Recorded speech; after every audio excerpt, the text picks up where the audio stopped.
Distinguished ladies and gentlemen, let me extend my courtesies to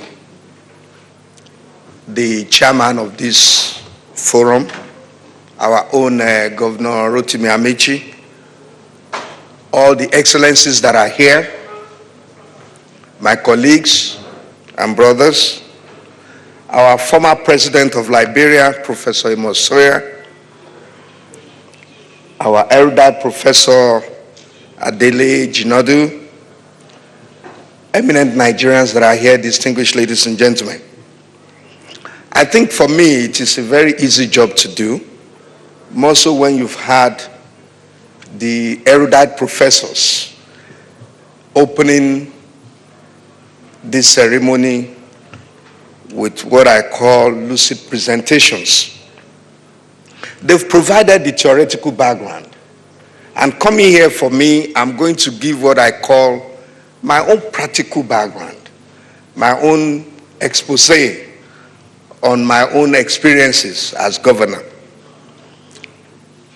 I think I'm borrowing from being a former this, a former that. I have worked in an oil industry for about 30 years. And during this period, I have gone through running businesses that are very profitable, that Nigerians like to deal in. And in my company where I worked, people always ensured the management that you don't use more than 3 years in any position.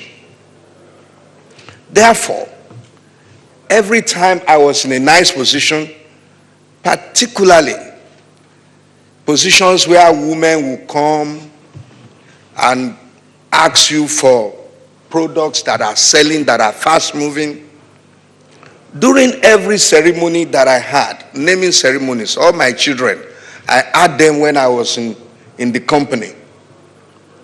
These women, they always remembered my birthdays. They will come with gifts. When I'm doing naming ceremonies, they will bring gifts, they will buy ram, they will buy cows. But the moment I left that lucrative position, they will even refuse to greet me.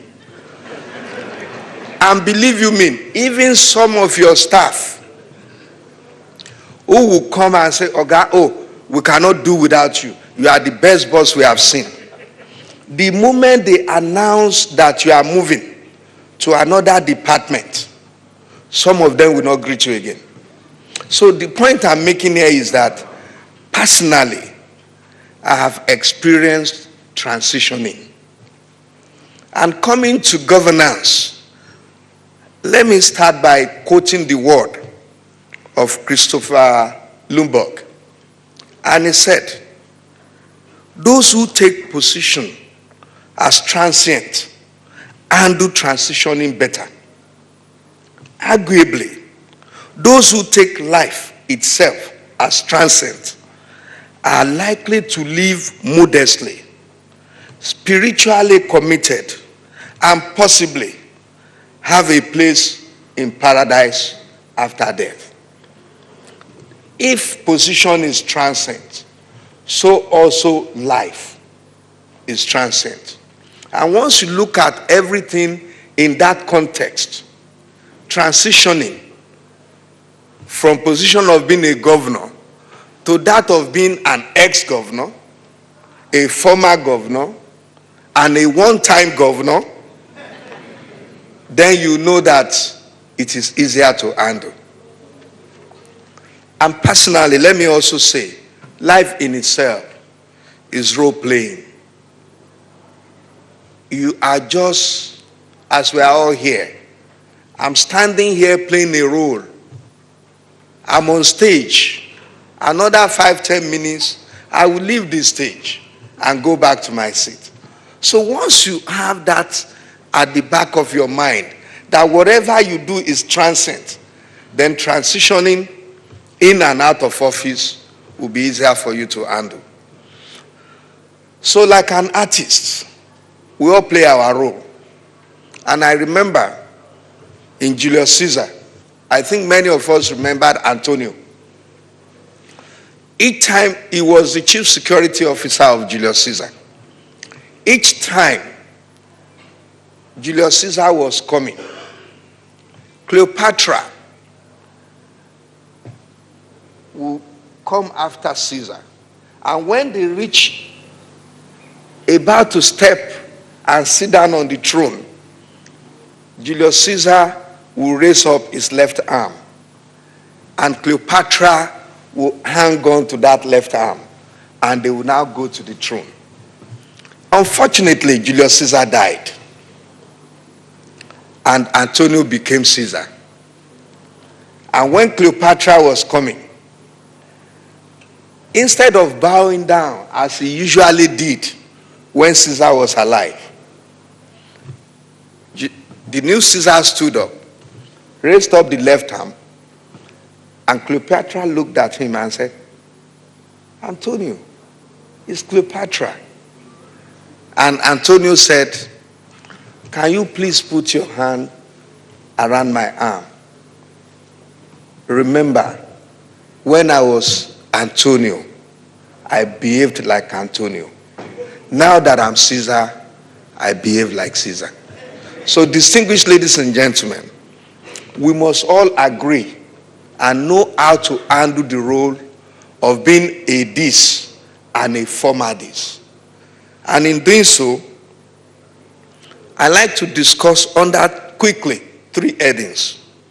Governance itself. I think we govern better if we are fully prepared for it. You must be prepared. You must have a vision. And it takes a lot. A good leader, usually, will take people not only to where they want to go, but to where they ought to be. And in doing so, you will offend some people. You will also please many. But the most important thing is to make life better for the people than you met it. So in preparing, you must prepare your skills, sharpen your skills. Your performance KPIs must be sharpened. You must identify them. What do you want to do when you get there? And it is not enough as a leader to visualize. You must have the courage to implement. The moment you decide on what you want to do, and bear in mind all the time that being in a position of privilege requires a lot of responsibilities, expectations, particularly in our own environment. So to be an efficient governor, you must consistently bear in mind that you are there to serve and it is temporary. Let me now look at the challenges that I see as a governor. I think it was said by our erudite professors earlier that from the day, the happiest day in your life is the day that they announce that you have won election. The saddest days begin to come as you enter the office. Then you are faced with the challenges. You are faced with expectations, insatiable expectations by families, by friends, and associates. So what are the challenges when you leave office? Of course, the first thing is you begin to see the absence of protocols. Now, anywhere you are going, all your security men, they mill around you. Even to enter your restrooms, they first go in to look inside the restrooms. And you begin to ask yourself, will these people be there by the time I leave? And I will tell each of them and say, yeah, you are saying yes, sir, yes, sir. But the moment even before I leave, you will start changing.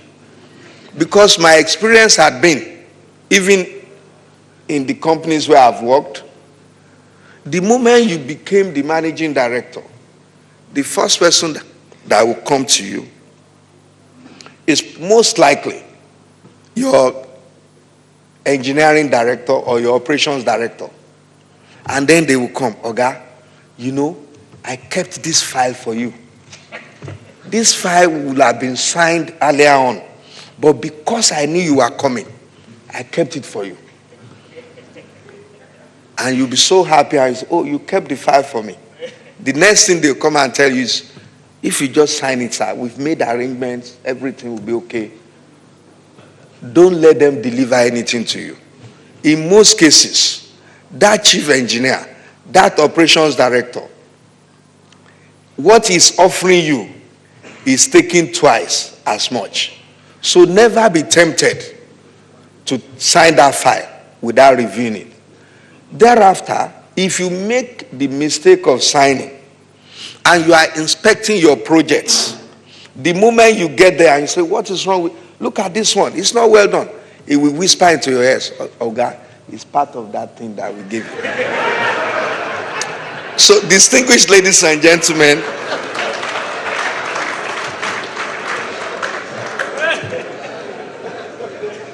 so it is always very important that we are well guided and live today as if it is your last day while you are in office.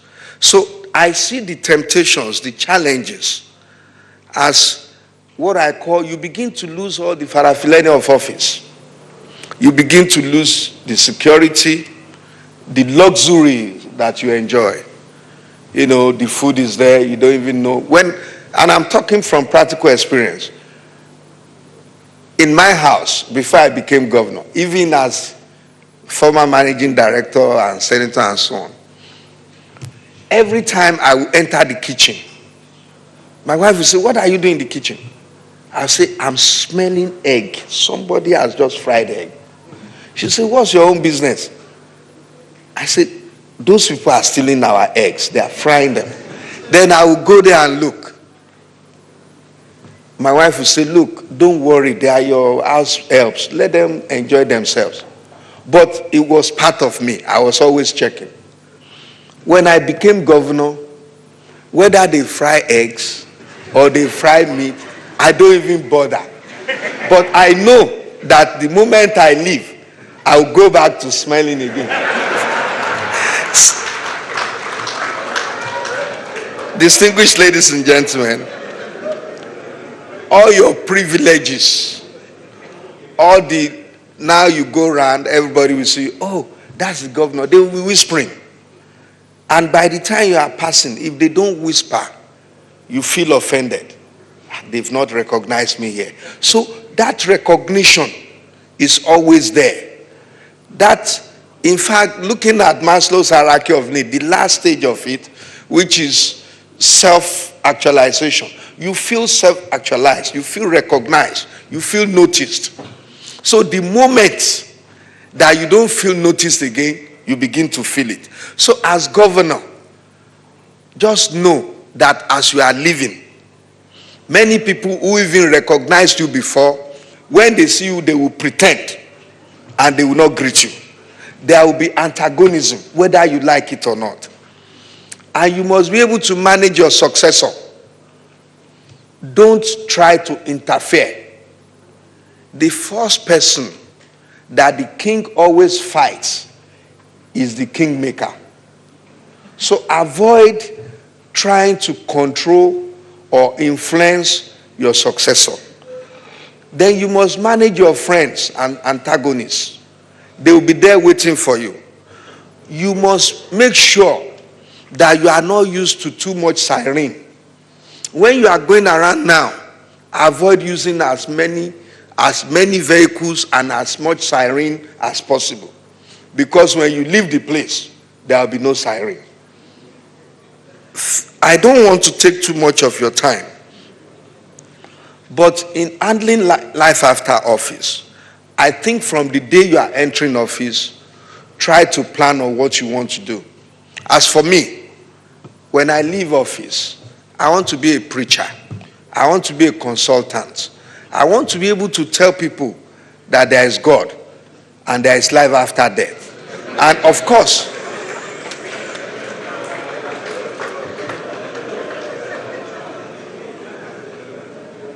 And of course, what do you expect?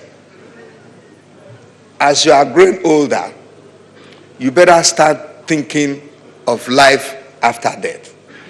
If you are in your first term in office, do it as if that is the last term. And when you get the second term, of course, you know you are on your way out, whether you like it or not. So in living, try to leave legacy projects. Try to do things that you want to be remembered for, particularly the good things. So my final word is this. Distinguished ladies and gentlemen, avoid enjoying what you usually cannot afford. And just know that life is transient. God bless you.